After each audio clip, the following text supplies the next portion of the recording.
Very, very pleased to welcome to the show the son of City legend Franny Lee. It's Nick Lee who joins us now on the phone. Nick, are you there? Hi, you all right? Yeah, I'm here. How are you, mate? Are you well? Yeah, good, mate. Really good, thanks. Great. Thanks so much for getting in touch with us this evening. England, then. I mean, we started, I would say, a confident performance against France. Then we, against all the odds and against the critics, came back from behind against the Swedes and beat them for the first time as long as I can remember. Is that it then? Is this our tournament? Are we going to quietly and confidently get our way to the final? I hope so, but I think we played well the first couple of games, and I think with a bit of luck we might get there, but I think more likely to probably get, I reckon we might reach semi-finals, and that might be it, really. Yeah. Don't you think, Nick, it's just an important game, this game coming up against Ukraine? If we can beat them and try and finish above France, that could make a big difference to see how far we go. Because if we finish top and maybe get Croatia, I think that'd be far better for us than having to play Spain. Obviously, yeah. We need a few goals against Ukraine as well, just for confidence, I think. Clean sheet would obviously be good as well, but the other thing is Rooney. I don't know whether is he going to walk straight back into the starting lineup. Well, this is the question we've asked everyone tonight. Played really well, didn't they, sir? Yeah, we've asked this question a lot tonight, and it's been split 50-50 in fairness. Yes, I think, for me, I think, you know, the most important thing, if you want a Wayne Rooney who's going to be firing on all cylinders as the tournament progresses, you need to just give him game time. And I think even if you pay him for the first hour, you've got to do it. Would you agree? I would say he has to go in, really, but I mean, one of the other two lads is going to feel a little bit upset, really, aren't they?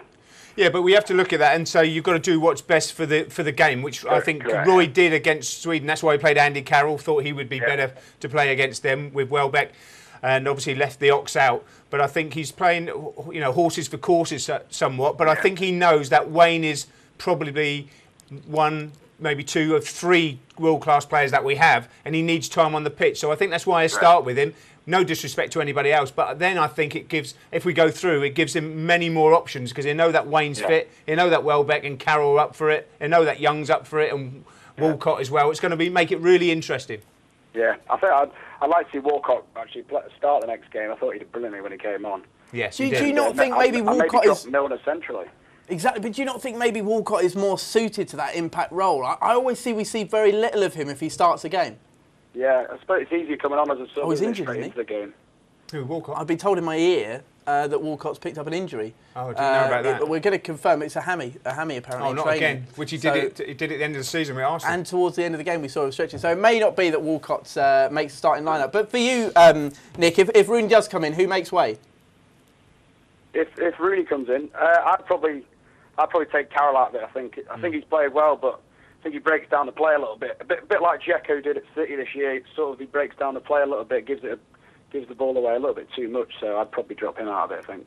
Yeah, and I think he's a good weapon to come on. If you're chasing the game and you have to get balls into the box from wide areas, I think Andy's one of those, as he showed from Steven Gerrard's cross the other night. What a fantastic header it was. Great ball, great header. And I think it gives us a different option. But I think it'd just go with the Man United pairing to start with and see how things develop. Yeah, you have to, really. Yeah, they play at club level together, so I think Welbeck's really impressed me, actually. I'm not his biggest fan, obviously, because he's a United player, but I thought against France he did really well holding the ball up, and something that I've not seen him do really before. Yeah, and he's scoring good goals as well. I mean, the goal against Belgium was fantastic, where he chipped it over the keeper, and then the goal the other night was just instinctive in the right area at the right time, which was a wonderful goal, which I don't think there's many other players that we've got who could have done that. But if he meant it, he meant it. If he didn't, it still went in the back of the net for me. No, I think he meant it. He looked round as soon as he was near it, didn't he? So it looked like fantastic. You're obviously a City fan. What have you made of the City boys out there? Balotelli's had a bit of an indifferent game, and De Jong obviously on his way home. Yeah. I mean, I think De Jong's just done his normal sort of solid role from what I've watched, but Balotelli, you just never know what's going to happen, do you? But it's always entertaining to see what's going to happen. Absolutely. Fantastic. Silva's been brilliant, obviously, for Spain. I thought against Ireland he was absolutely top class. He certainly was. Listen, were you surprised? I was a massive pioneer of Adam Johnson being put in the squad. Were you surprised he didn't get a nod? Yeah, I'm really. I mean, I don't think he's had a great season for us. I mean, he's in and out, but I prefer him in as the Downing. I think he offers a lot more. I mean, coming on as a sub, I think he'd definitely be a man ahead of Downing for me. Yeah, well, absolutely. We shall keep our fingers crossed, Nick, that not that obviously Adam gets a call up. I think it's probably too late for that, but that England progress as expected. If you had to give us a scoreline then and stick your neck out, what do you reckon it will be against the Ukraine? I reckon 2-0, solid 2-0 win, I think. I mean, 2-0. Probably have to weather an early storm from the Ukraine, won't we, if they're at home and everything. But yeah. I think a clean sheet. I think a clean sheet would do us the world of good. If we can keep a clean sheet, we'd go through anyway. But I just think it gives more confidence after those 2 sloppy goals the other night. Yeah, they were sloppy. Yeah, and it's typical England, isn't it? Someone like Melberg scoring 2 goals.